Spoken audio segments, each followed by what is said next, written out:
Tenía 17 años cuando todo esto ocurrió. Era mi primer trabajo real, en un supermercado local en nuestro tranquilo pueblo de Vermont. El tipo de pueblo donde todos se conocen y donde nunca pasa nada realmente. Al principio me gustaba el trabajo. Era sencillo y la mayoría de mis compañeros eran amables. Rápidamente encontré mi ritmo con los cajeros y algunos de los repositores, especialmente durante las horas tranquilas cuando no había muchos clientes. Cuando eso pasaba, todos nos reuníamos cerca de la entrada de la tienda, charlando sobre cosas al azar, que habíamos visto en televisión, burlándonos de los empleados más mayores y excéntricos, quejándonos de los clientes, ese tipo de cosas. Era uno de los pocos momentos durante mis turnos en los que sentía que no estaba simplemente parada detrás de una caja registradora, mirando una pantalla o una pared en blanco todo el día. Dependiendo de quién fuera el supervisor del turno, el ambiente era más relajado o más estricto. Si trabajaba un supervisor joven, era más tranquilo, la gente estaba en su teléfono y socializaba cerca de la entrada. Había un compañero de trabajo que al principio no conocía bien, un chico llamado Sean. Tenía 24 años, era un poco torpe, del tipo que siempre parecía no saber muy bien cómo leer las señales sociales. Tenía el cabello largo, pero en esa fase intermedia incómoda, como si lo estuviera dejando crecer, pero aún no le llegaba a los hombros. Trabajaba en la sección de lácteos, así que no interactuábamos mucho en el trabajo. Era callado y suficientemente educado, y honestamente no pensaba mucho en él. La mayoría de la gente simplemente le hacía un gesto con la cabeza al pasar, y él hacía lo mismo. Pero con el tiempo me añadieron a un chat grupal de compañeros de trabajo y él estaba en él. No le di mayor importancia.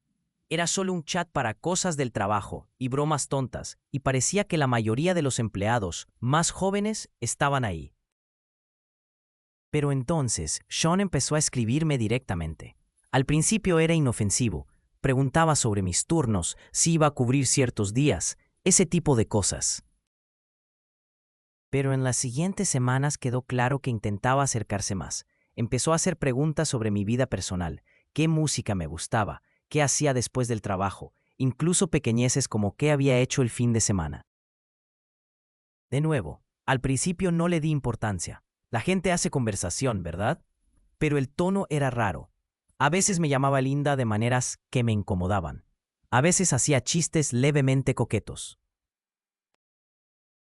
Intenté ignorarlo, pensando que quizás simplemente no sabía cómo comportarse con chicas de mi edad. Y eso es otra cosa, yo solo tenía 17 años.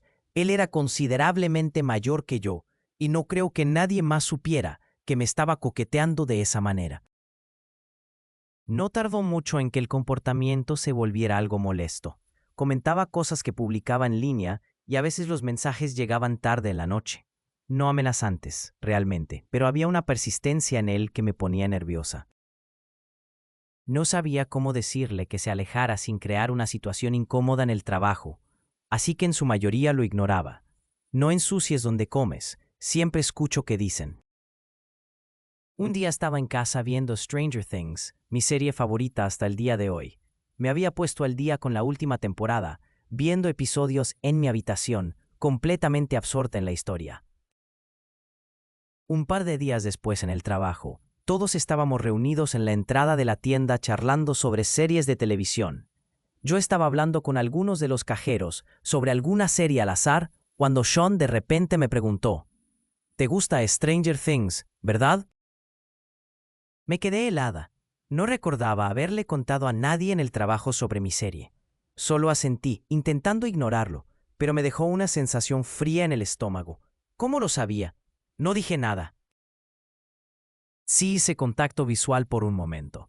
Él solo sonrió torpemente y eventualmente se alejó de la entrada de vuelta a la sección de lácteos, como si nada hubiera pasado.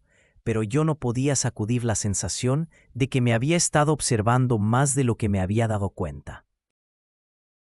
No fue hasta unos días después que el miedo realmente comenzó. Estaba acostada en la cama intentando dormirme después de un largo día de trabajo. La casa estaba en silencio, y entonces escuché un suave sonido de raspado contra la ventana de mi habitación. Al principio pensé que era el viento o quizás una rama rozando el vidrio, pero luego lo escuché de nuevo, un sonido claro de alguien golpeando la ventana, apenas lo suficientemente suave para resultar inquietante. Me levanté y me asomé por las persianas, esperando a medias ver a Sean ahí afuera, pero no había nada. Intenté convencerme de que el sonido no era nada alarmante. Pero el pensamiento de la pregunta de Sean en el trabajo sobre Stranger Things, una serie de la que no le había hablado a nadie, seguía dando vueltas en mi cabeza. Un par de días después, él me volvió a escribir. Esta vez no lo ignoré. Le dije clara y firmemente que no estaba interesada. Fue entonces cuando las cosas escalaron. Casi de inmediato respondió, «Está bien, suerte cambiando tu dirección». No podía creerlo. En un solo mensaje insano que claramente envió antes de pensar en las repercusiones, había confirmado mis sospechas. Guardé los mensajes y tomé capturas de pantalla. Fui directamente con mi gerente y le expliqué todo. Mi gerente estaba consternado. Me dijo que no me preocupara, que ellos lo manejarían. También fui con mi papá a la estación de policía local para presentar un informe, mostrándoles los mensajes y explicando el incidente de la ventana, explicando que sospechaba que Sean podría estar acosándome.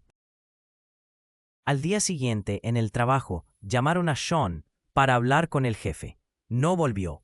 Resultó que lo despidieron en el acto, y la policía comenzó el papeleo para una orden de alejamiento. Pensé que quizás eso sería el final, pero rápidamente me di cuenta de que nada se sentía realmente terminado.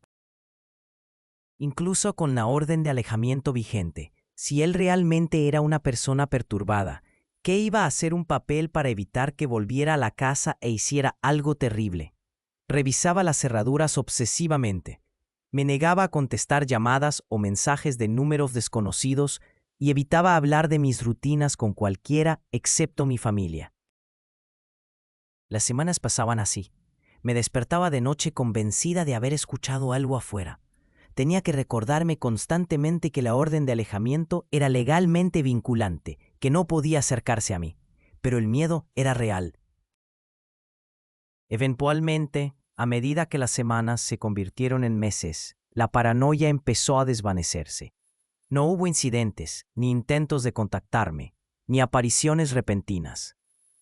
La orden de alejamiento parecía funcionar y la vida volvió lentamente a la normalidad.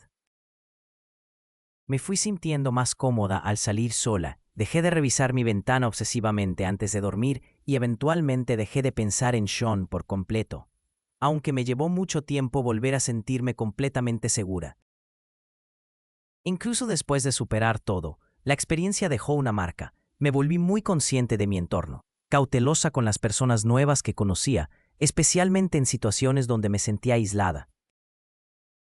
Aprendí a confiar en mis instintos y a tomar en serio cualquier comportamiento incómodo, sin importar cuán pequeño pareciera al principio.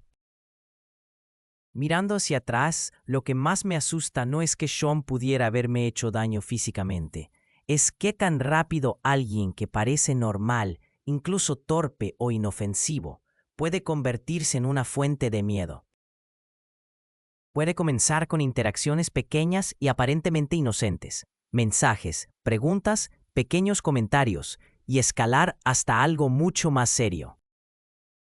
Ahora, años después, he seguido adelante. Trabajo en un pueblo diferente, vivo en un apartamento nuevo y no pienso más en ese supermercado.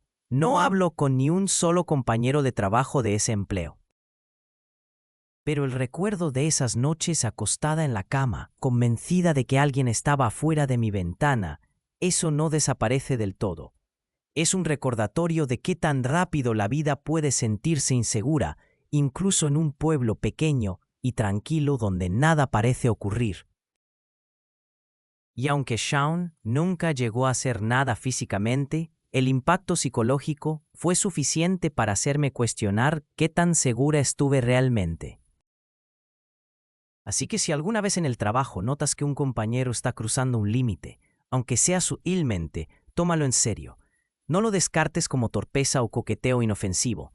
Puede parecer exagerado al principio, pero podría salvarte de meses de miedo o algo peor. Porque a veces el peligro no es obvio. pero eventualmente sí lo ves. Y ahora, años después, puedo mirar atrás y decir que sobreviví, y eso es suficiente.